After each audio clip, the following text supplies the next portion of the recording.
Hello আমার ছোটো ভাই বোনেরা, কেমন আছো তোমরা সবাই? আশা করি সবাই অনেক ভালো আছো। তোমাদের সকলকে তোমাদের ইউটিউব চ্যানেল বাংলা ম্যাথস 2.0 স্বাগত জানাই। তো ফ্রেন্ডস, আজকে ক্লাস 7-এর অঙ্ক করাবো। গতদিন আমি ক্লাস 7-এরই কোষে দিকে 2.1-এর অঙ্কগুলো দিয়েছিলাম। অনুপাতের যে অঙ্কগুলো ছিল 2.1-এর এবং নিজে করে 2.1 এবং 2.2-এর সমস্ত অঙ্ক দিয়ে দিয়েছি। কোষে দেখি 2.2-এর একের অঙ্কগুলো দিয়ে দিয়েছিলাম। আজকে সেই কোষে দেখি 2.2-এর 2-এর অঙ্কগুলো করাবো। 2-এর থেকে শুরু করব। তো গতদিনের যে দুটো ক্লাস তোমরা যারা দেখোনি তারা অবশ্যই ক্লাস দুটি দেখে নিও। আমি এই ভিডিও ডিসক্রিপশনে সেই ভিডিও দুটো দিয়ে দেবো, ঠিক আছে? তো আজকে 2-এর থেকে শুরু করব। 7 পর্যন্ত যে অঙ্কগুলো আছে টোটাল 7টা অঙ্কই তোমাদের দিয়ে দেবো, ঠিক আছে? তো চলো শুরু করা যাক। দেখো 2-এর এর অঙ্কটা, এখানে এই অঙ্কগুলো বলেছে যে অনুপাতগুলিকে লঘিষ্ঠ আকারে পরিণত করি এবং প্রত্যেকটি অনুপাতকে ব্যস্ত অনুপাত লিখি। তো দেখো এই অনুপাতগুলো লঘিষ্ঠ আকারে এবং তার ব্যস্ত অনুপাত বার করতে হবে।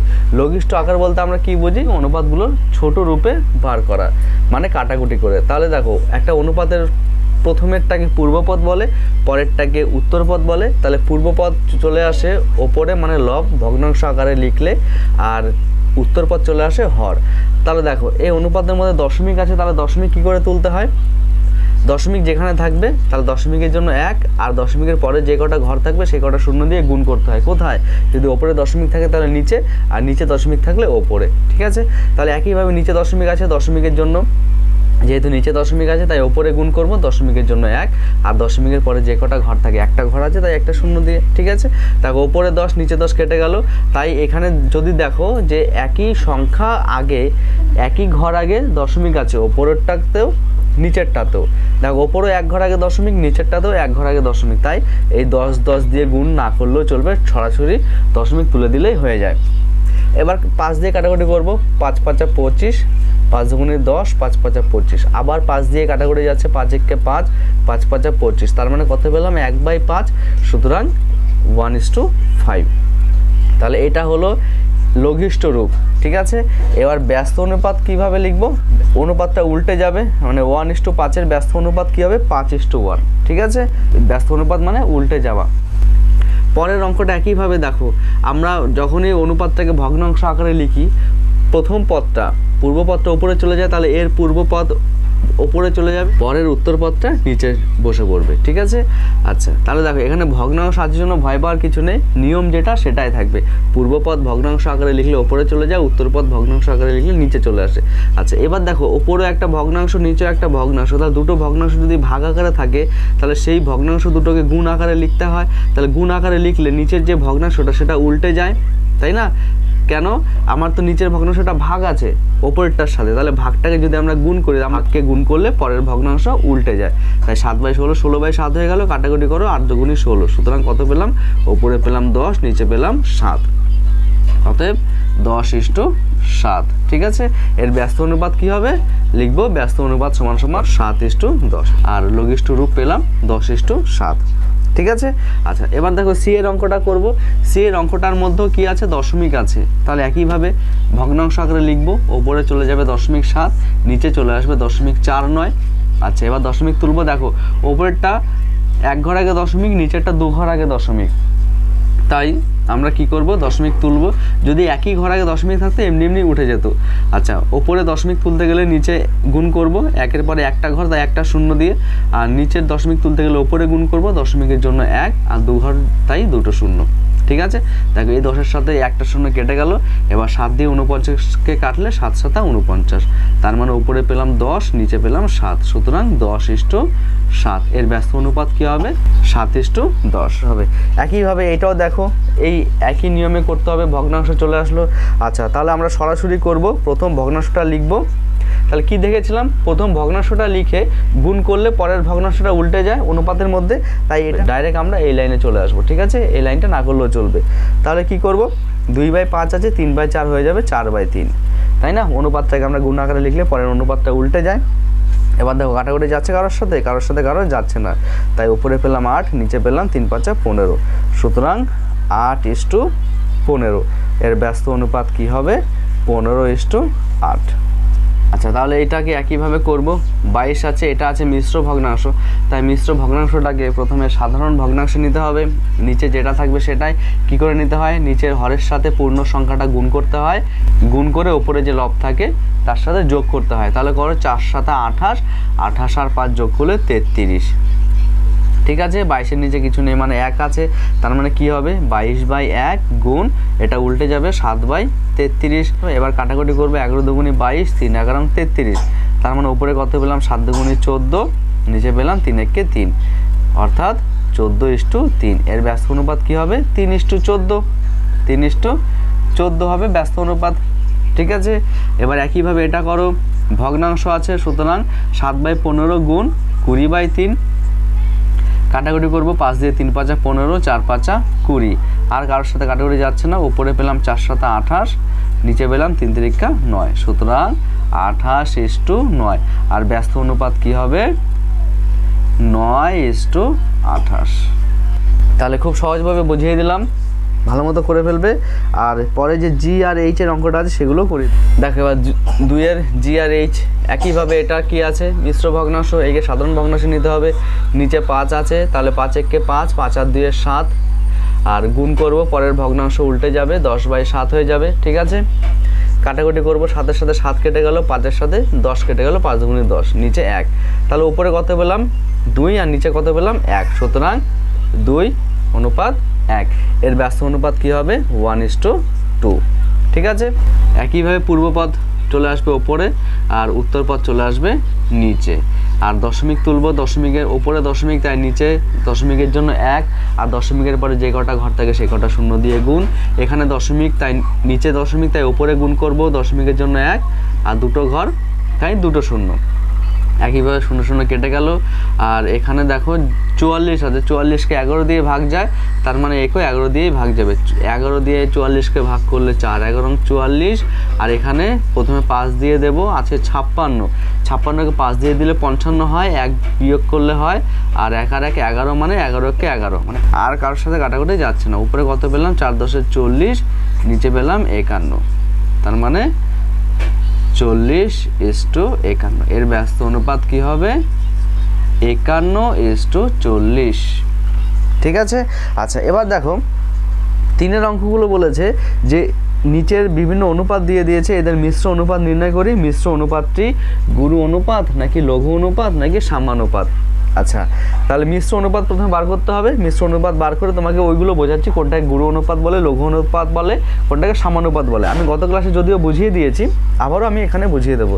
দেখো মিশ্র অনুপাত কী জিনিস, মিশ্র অনুপাত মানে যে কটা তোমাকে অনুপাত দেবে, দেখো এখানে 3টে অনুপাত দিয়েছে। ঠিক আছে, অনুপাতের পূর্ব পদগুলোর সাথে পূর্ব পদের গুণফল আর উত্তর পদগুলোর সাথে উত্তর পদের গুণফল, তাহলে সেটা মিশ্র অনুপাত হয়ে যাবে। তাহলে করো, এর পূর্বপদ আছে 8, এর পূর্বপদ আছে 3, এর পূর্বপদ আছে 26, অনুপাত কত হবে উত্তরপদ 6, এটারও উত্তরপদ 6, এটার উত্তরপদ 13। তাহলে একইভাবে দেখো এটাকে ভগ্নাংশ আকারে লিখবো, ওপরেরগুলো প্রথমেরগুলো ওপরে লিখবো 26, আর পরেরগুলো নিচে লিখবো 6 গুণ 6 গুণ 13। এবার কাটাকুটি করতে হবে, 3 দিয়ে 6কে কাটলে 3 দুগুণে 6, 2 দিয়ে 8কে কাটলে 4 দুগুণে 8। ঠিক আছে, আবার 4 আর 6-এর মধ্যে কাটাকুটি যাচ্ছে, 2 দিয়ে 3 দুগুণে 6, 2 দুগুণে 4, আর 13 দিয়ে 26কে কাটলে 13 দুগুণে 26। তাহলে উপরে কত পেলাম দেখো 2 দুগুণে 4, আর নিচে পেলাম 3। ঠিক আছে, আচ্ছা তাহলে এটা মিশ্র অনুপাত হয়ে গেল 4:3। এইবার তোমাকে বলেছে যে এটা গুরু অনুপাত, লঘু অনুপাত না সাম্যানুপাত। দেখো যদি পূর্বপদ বড় হয় উত্তর পদের থেকে তখন সেটাকে বলা হয় গুরু অনুপাত, যদি পূর্বপদ ছোট হয় উত্তর পদের থেকে তখন তাকে বলে লঘু অনুপাত, আর যদি দুটো সমান হয় তাহলে সাম্যানুপাত। ঠিক আছে, আচ্ছা কি করে মনে রাখবে, অনেকে ভুলে যায়। দেখো গুরু বলতে আমরা কি বোঝাই, গুরু বলতে যারা গুরুজন ব্যক্তি তাদেরকে, মানে বয়স্ক লোক, তাই তো, বড় লোক, তাদেরকে গুরুজন বলে। তাই গুরু অনুপাত মনে রাখবে যদি প্রথম পদ বড় হয়। ঠিক আছে, তাহলে গুরু অনুপাত। আর বাকিটা ছোট হলে তো লঘু। লঘু মানে কি ছোট, লঘু মানে ছোট, তাই পূর্ব পদ যদি ছোট হয় তাহলে লঘু অনুপাত, আর পূর্ব পদ যদি বড় হয় তাহলে গুরু অনুপাত। কারণ গুরু তো সবসময় বড়ই হয়, তাই না, গুরুজনদের গুরু বলা হয়। তাহলে প্রথম পদটাকে বলা হয় গুরু অনুপাত, মানে যদি বড় থাকে, আর প্রথম পদ যদি ছোট থাকে তাহলে সেটা লঘু অনুপাত, আর যদি দুটোই সমান থাকে তাহলে সাম্যানুপাত। আশা করি বোঝা গেছে, তাহলে এটা হবে গুরু অনুপাত। আচ্ছা এরপরে এটা দেখো পূর্ব পদগুলি গুণফল করব, গুণ করব 7/5 গুণ এর 5/7 গুণ এর আছে 3, তাই না।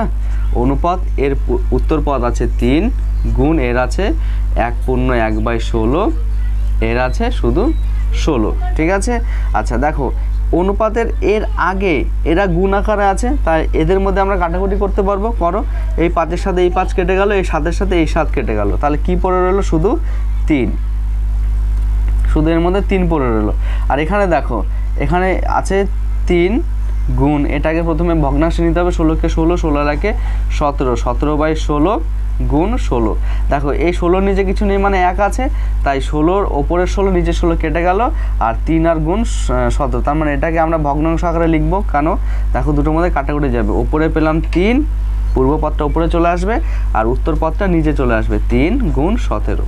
এই 3-এর সাথে 3 কেটে যাবে, উপরের উপরে রইল 1, সুতরাং 1:17। এইটা তুমি ভগ্নাংশ আকারে না দেখালেও পারতে। এখানে দেখো অনুপাতের মধ্যে যেহেতু দুটো সংখ্যা একই আছে, তাই ওরা এমনিতেই কেটে যায়, ঠিক আছে, 3 কেটে যাবে, কিন্তু এটা কেটে দেখালে প্রসেসটা ভুল হয়ে যায়, তাই মনে মনে কাটতে হয়। পরের লাইনে কি লিখবো? 1:17, তাই 1:17। এখানে দেখো পূর্বপদ ছোট এসছে না, আর পূর্বপদ ছোট আসলে কি হয়? লঘু অনুপাত হয়, তার মানে এটা হয়ে যাবে লঘু অনুপাত। আশা করি বোঝা গেছে। চল এবার পরের অঙ্কগুলো করতে থাকি। দেখো 3-এর সি আর ডি একইভাবে করব। মিশ্র অনুপাত বার করব, তাই পূর্বপদগুলো গুণ করব। 8, এর পূর্বপদ 7, এর পূর্বপদ 22, ইস্টু কত হবে? 5 গুণ 12 গুণ 13, তাই না?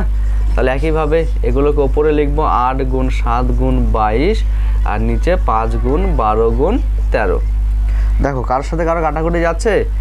শুধু 12 আর 22-এর মধ্যে কাটাকুটি যাচ্ছে 2 দিয়ে, 6 দুগুণি 12, 11 দুগুণি 22। এবার দেখো 6 আর 8-এর মধ্যে কাটাকুটি যাচ্ছে, 2 দিয়ে কাটো, 4 দুগুণি 8, 2 দিয়ে কাটলে 3 দুগুণি 6।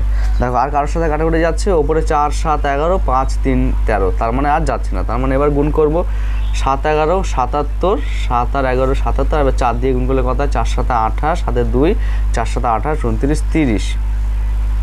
নিচে কত আছে দেখো? 3 × 39, আর 5 দিয়ে গুণ করলে কত হয়? 5 × 45, সাথে 4, 3 × 5 = 15, আর 4 = 19, মানে 308:195। দেখো পূর্বপদ বড় আসলো, তাই এটা কি অনুপাত হবে? গুরু অনুপাত। এটা হবে গুরু অনুপাত। পরেরটা একইভাবে করো, মিশ্র অনুপাত বার করব, তাই পূর্বপদের সাথে পূর্বপদ 2/3 আর গুণ 7/8, অনুপাত 5 গুণ 2। আচ্ছা দেখো কাটাকুটি যাচ্ছে কারোর সাথে? কাটাকুটি যাচ্ছে না, তাহলে কি পেলাম? 7 দুগুণি 14, আর নিচে পেলাম যাচ্ছে 2 দিয়ে আটকে যাচ্ছে, 4 দুগুণি 8, তাই না? তাহলে কত হবে? ওপরে 7 পেলাম, আর নিচে 3 × 4 = 12 পেলাম। আচ্ছা অনুপাত কত আছে? 5 দুগুণি 10, তার 10-এর নিচে কিছু নেই মানে 1 আছে, যেহেতু এটা ভগ্নাংশ তাই এটাকেও ভগ্নাংশ আকারে সাজিয়ে নিলাম, তাহলে সুবিধা হবে। 7/12 গুণ 1/10 হয়ে যাবে, তাই না? অনুপাতের একটু আগে আমরা অঙ্কটা করলাম, উল্টে যায়, তাহলে কি হবে? দেখো 7/120, সুতরাং কি হবে? 7:120। তাহলে দেখো পূর্বপদ এখানে ছোট উত্তরপদের তুলনায়, তাই এটা হয়ে যাবে লঘু অনুপাত। ঠিক আছে, আশা করি বোঝা গেছে। এবার চলো 4-এর অঙ্কটা করাই। দেখো এবার 4-এর অঙ্কটা কি আছে? বলেছে রীতা 100টি অঙ্কের মধ্যে 60টি সঠিক করেছে, বিনয় ওই অঙ্কের 80টির মধ্যে 50টি সঠিক করেছে। তাহলে অনুপাতে প্রকাশ করে দেখি কে বেশি করেছে। দেখো এমনি বোঝা যাচ্ছে না যে কে বেশি করেছে, 100টির মধ্যে 60টি করেছে, আবার 80টির মধ্যে 50টি করেছে, তাই না? তাহলে প্রথমে এদের অনুপাত বার করব। আচ্ছা যেহেতু এটা প্রশ্নের অঙ্ক লিখে করতে হবে, তাহলে কি লিখবো? রীতা অঙ্ক করেছে কি? 100টির মধ্যে 60টি, 100টির মধ্যে 60টি, তাই তো? আচ্ছা দেখো অনুপাতে কি করে বার করব? যখনই এর অঙ্কের মানে রীতা কত পরিমাণ অঙ্ক করেছে এবং বিনয় কত পরিমাণ অঙ্ক করেছে তাদের অনুপাত বার করব। দেখো এই অঙ্ক করেছে 60টি আর বিনয় করেছে 50টি, তাহলে এদের মধ্যে কিন্তু আমি 60:80 করতে পারবো না। কেন করতে পারবো না? তার কারণটা দেখো, এ 60টি করেছে 100টির মধ্যে, আর বিনয় করেছে 50টি, সেটা কিন্তু 80টির মধ্যে। এটা যে দুটোই যদি 100 হতো তখন আমরা সরাসরি এটা অনুপাতে বার করতে পারতাম, কিন্তু এখানে দুটো 100 দেয়নি, একটা 100 বলেছে, একটা 80 বলেছে। তাই প্রথমে কি করব? এদের অংশের পরিমাণটা সমান নিয়ে আসতে হবে, মানে যে তুলনা করছি এটা যদি 100-এর মধ্যে হয় তাহলে এটাকে 100-এর মধ্যে নিয়ে আসতে হবে, এটা যদি 1টার মধ্যে হয় তাহলে এটাকেও আমার 1টার মধ্যেই নিয়ে আসতে হবে। এই ক্ষেত্রে প্রথমে আগে ভগ্নাংশটা বার করতে হবে যে এদের কত পরিমাণ অঙ্ক করেছে। তাহলে দেখো রীতা অঙ্ক করেছে 100টির মধ্যে 60টি। তাহলে রিতা যদি একটির মধ্যে অঙ্ক করে তাহলে কী হবে বলো, 60/100 হয়ে যাবে না, তাই না? তাহলে একটার মধ্যে অঙ্ক করেছে, তাহলে 60/100। এই লাইনটা তুমি সরাসরি এটা না লিখে সরাসরি লিখতে পারতে যে সুতরাং রিতা অঙ্ক করেছে, রিতা অঙ্ক করেছে কি হবে, ভগ্নাংশ লিখবো, টোটাল 100টার মধ্যে 60টি। রিতা অঙ্ক করেছে 60/100। আচ্ছা, এবার দেখো বিনয়েরটা বার করব। বিনয় অঙ্ক করেছে 80টির মধ্যে 50টি। আচ্ছা, তাহলে একটির মধ্যে বার করব, এরও একটির মধ্যে বার করলাম, এরও একটির মধ্যে বার করব, তাহলে আমার দুটোর অনুপাত বার করতে পারবো। কেন? কারণ দুটোরই আমার একই সাপেক্ষে তুলনা করছি। তাহলে একটির মধ্যে কত হবে, 50/80টি। সুতরাং রিতা ও বিনয় অঙ্ক বিনয়ের অঙ্কের অনুপাত কি হবে, এই একটার মধ্যে করেছে 60/100 আর এই একটার মধ্যে করেছে 50/80। ঠিক আছে, কারণ অনুপাত সবসময় সময় জাতীয় রাশির অনুপাত বার করতে হয়। এই যদি টাকা হয়, এরও টাকা, তাহলে অনুপাত বার হবে। ঠিক আছে, তাহলে সেই জন্যই আমি এরও যে পরিমাণে অঙ্ক করেছে, এও সেই পরিমাণে অঙ্ক করেছে, তাহলে তাদের তুলনা করতে পারবো আমরা। তাহলে 60/100 গুণ করলে এটা উল্টে যাবে 80/50। তাহলে এবার কাটাকুটি করতে হবে, শূন্যর সাথে শূন্য কাটা, এই শূন্যর সাথে এই শূন্য কাটা, আর 2 দিয়ে কাটবো, 4 দুগুণে 8, 2 দিয়ে কাটলে 5। তাহলে কত পেলাম, ওপরে পেলাম 24, মানে 24, নিচে পেলাম 25, তাই 25। দেখো এটা 24, এটা 25, তাহলে অনুপাতে পেয়ে গেলাম যে রিতা ও বিনয়ের অঙ্কের অনুপাত 24:25। তাহলে এবার বলো কে বেশি, এ 24, এ 25, তাহলে কে বেশি করেছে, বিনয় বেশি করেছে। সুতরাং বিনয় বেশি অঙ্ক করেছে। ঠিক আছে, এরকম যে কটা অঙ্ক আছে সব কটা অঙ্কের মধ্যে তোমার এইখানে একে বার করতে হবে, বা সরাসরি লিখতেও পারো, যেটা ভগ্নাংশ সরাসরি লিখতে পারো। ঠিক আছে, সরাসরি ভগ্নাংশ লিখেও অনুপাত বার করতে হবে। ঠিক আছে, তো চলো এবার পরের অঙ্ক করি। দেখো এবার 5-এর অঙ্কটা বলেছে, এ বছরে মাধ্যমিক পরীক্ষা আমাদের বিদ্যালয়ে 150 জন পরীক্ষার্থীর মধ্যে 100 জন গ্রেড এ পেয়েছে। ঠিক আছে, তাহলে কি লিখবো, আমাদের বিদ্যালয়ে।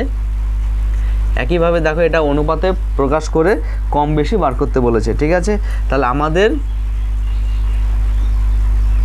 বিদ্যালয়ে 150 জনের মধ্যে 150 জন পরীক্ষার্থীর মধ্যে গ্রেড এ পেয়েছে কতজন, 150 জনের মধ্যে গ্রেড এ পেয়েছে 100 জন। 100 জন, তাহলে দেখো আমাদের বিদ্যালয়ে 150 জন পরীক্ষার্থীর মধ্যে 100 জন গ্রেড এ পেয়েছে, আর পাশের বিদ্যালয়ে 100 জনের মধ্যে, 100 জনের মধ্যে, দেখো এইটা 150 জনের মধ্যে, এটা 100 জনের মধ্যে, 150 জনের মধ্যে যেমন 100 জন পেয়েছে, আর 100 জনের মধ্যে 80 জন পেয়েছে। তাহলে দেখো এইটাও যেহেতু সমান না, তাই আমরা এটাকে অনুপাতে প্রকাশ করতে পারি না। যদি আমরা এই পরিমাণটা সমান করি, তাহলে যেটা বেরোবে সেটার অনুপাত বার করতে পারি। তাহলে আমরা এতে কি করব, এটা একে বার করব। 150 জন পরীক্ষার্থীর মধ্যে গ্রেড এ পেয়েছে 100 জন, তাহলে একজন পরীক্ষার্থীর মধ্যে গ্রেড এ কত পেয়েছে, নিশ্চয়ই কমে যাবে 100/150 জন। ঠিক আছে, আচ্ছা এবার একইভাবে এটা কি লিখব, পাশের বিদ্যালয়ে।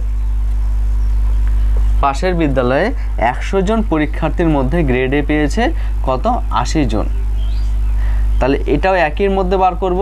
তাহলে একজন পরীক্ষার্থীর মধ্যে গ্রেড এ পেয়েছে কত, 80/100 জন। ঠিক আছে, দেখো এটাও একের মধ্যে পেলাম, এটাও একের মধ্যে পেলাম, তাহলে দুটোকে এবার অনুপাতে প্রকাশ করতে পারবো। সুতরাং লেখো, আমাদের বিদ্যালয় ও পাশের বিদ্যালয়ের পরীক্ষার্থীর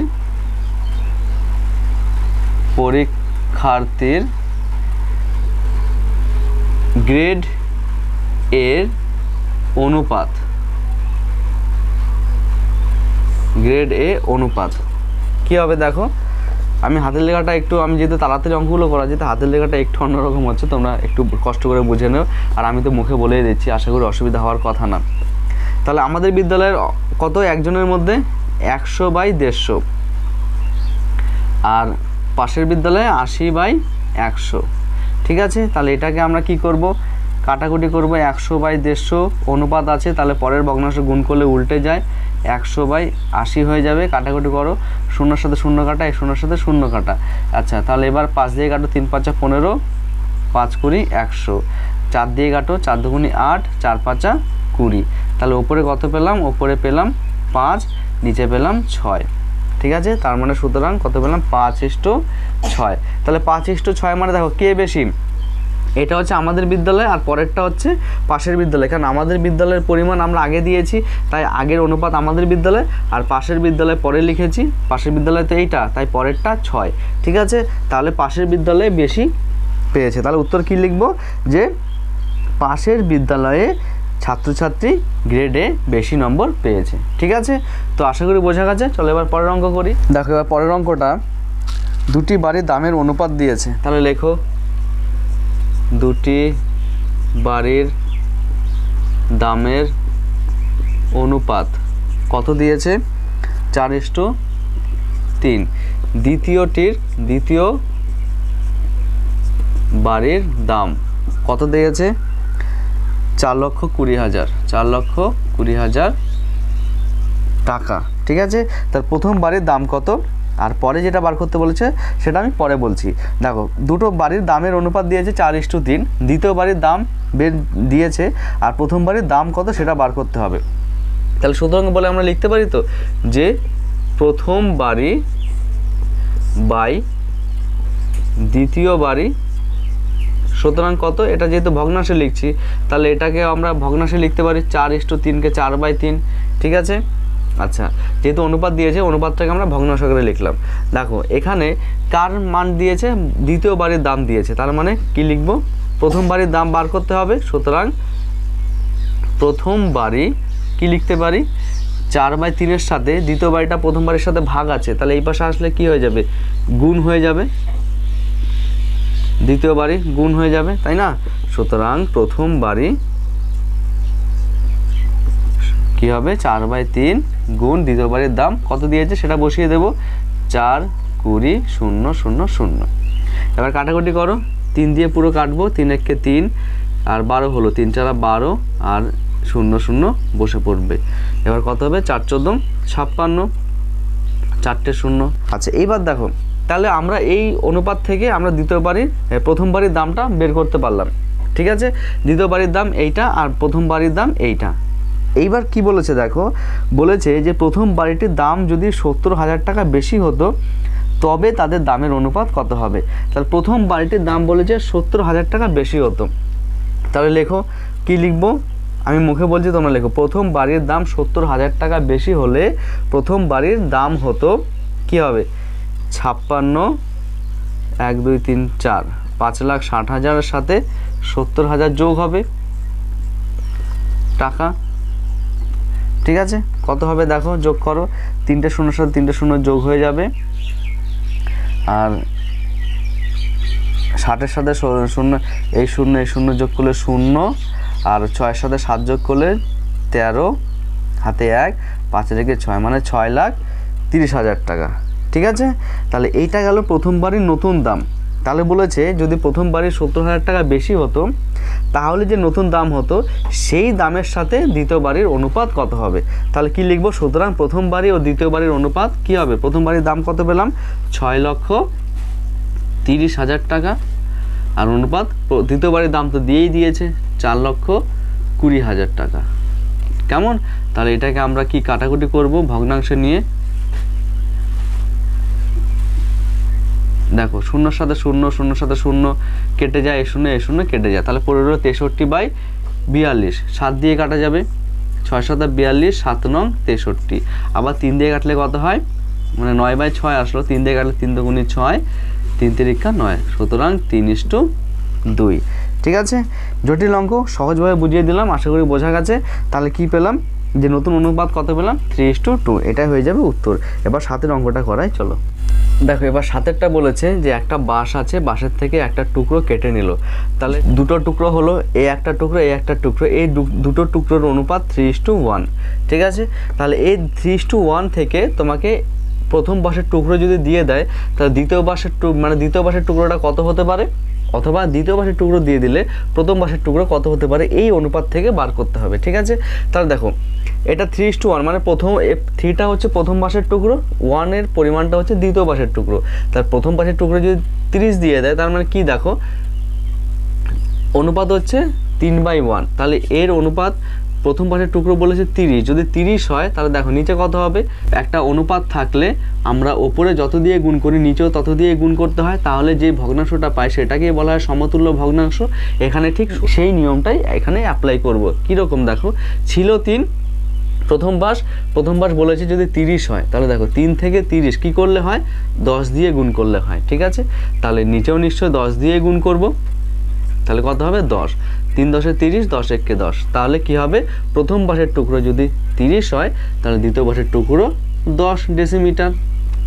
ঠিক আছে, না এখানে হবে 10 ডেসিমিটার, তাই না, দ্বিতীয় পাশের টুকরো। এবার মোট ব্যাস কত হবে, 30 আর 10 যোগ করলে হবে কত, 40, তাই এখানে হবে 40 ডেসিমিটার। আশা করি বোঝা গেছে, এটা করাচ্ছি আরও ভালো মতো বুঝতে পারবে। দেখো দ্বিতীয় পাশের টুকরো বলেছে 15, তাহলে একইভাবে সাজাও, 3/1কে আমরা করেছি নিচে 15, দ্বিতীয় পাশটা 15 করেছি। তাহলে এটা সমতুল্য ভগ্নাংশ বার করছি, ছিল 1 হলো 15, কত দিয়ে গুণ করেছি, 15 দিয়ে গুণ করেছি। তার মানে উপরেরটাকেও আমার 15 দিয়ে গুণ করতে হবে, কেন সমতুল্য ভগ্নাংশ আমরা একটু আগে দেখলাম কি, একটা সমতুল্য ভগ্নাংশ পেতে গেলে উপরে যত দিয়ে গুণ করবো নিচেও তত দিয়ে গুণ করতে হবে, এটাকে বলে সমতুল্য ভগ্নাংশ। তাহলে এই অনুপাত থেকেই আমরা এই পরিমাণগুলো পেয়েছি।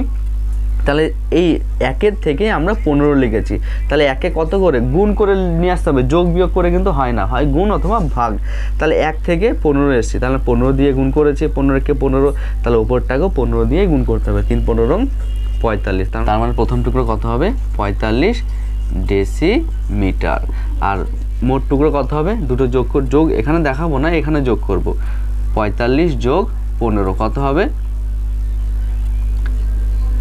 যোগ করো, 45 আর 5 50, মানে 60 ডেসিমিটার।